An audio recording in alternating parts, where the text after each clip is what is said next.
Dasal ng dasal pero hindi nagbabago ng asal. Ako po si Father Fiel Pareha at ito po ang ating segment, ang Daily Devotion, na kung saan tayo po ay magdarasal, magbabasa at magninilay kasama ng salita ng Diyos sa buong taon. Manalangin tayo. Sa ngalan ng Ama, ng Anak at ng Espiritu Santo. Amen. Halina, Banal na Espiritu, liwanagan mo ang aming puso at isip nang maunawaan at sa buhay namin ang iyong salita. Amen. Our Bible passage for today is from the Gospel of St. Luke chapter 11, verses 37 to 41, and I read it for you. While he was speaking, a Pharisee invited him to dine with him. So he went in and took his place at the table. The Pharisee was amazed to see that he did not first wash before dinner. Then the Lord said to him, "Now you Pharisees clean the outside of the cup and of the dish, but inside you are full of greed and wickedness. You fools! Did not the one who made the outside make the inside also? So give for alms those things that are within, and see, everything will be clean for you." Tinawag na po ba kayong hipokrito?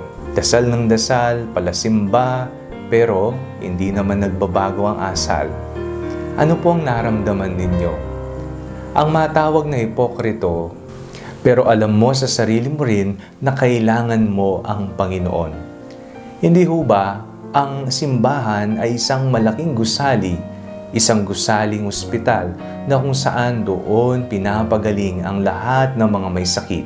Dala ng kasalanan, tayo po ay nagkakaroon ng sakit. At ang Panginoon ang ating tagapaggamot. Siya ang doktor na magbibigay sa atin ng lunas, nagpapatawad, nagpapahayag ng pagmamahal, nagpapamalas ng habag at awa sa ating lahat. Kung ikaw ay matawag man na hipokrito, huwag kang masaktan.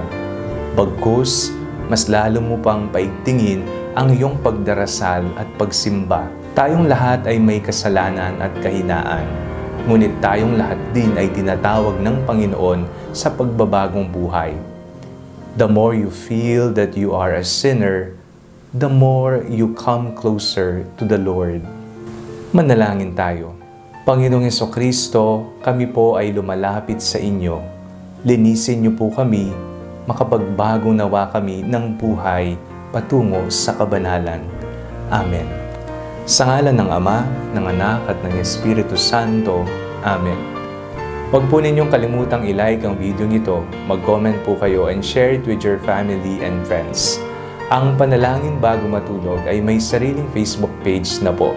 Huwag niyo pong kakalimutang mag-like at mag-follow dito.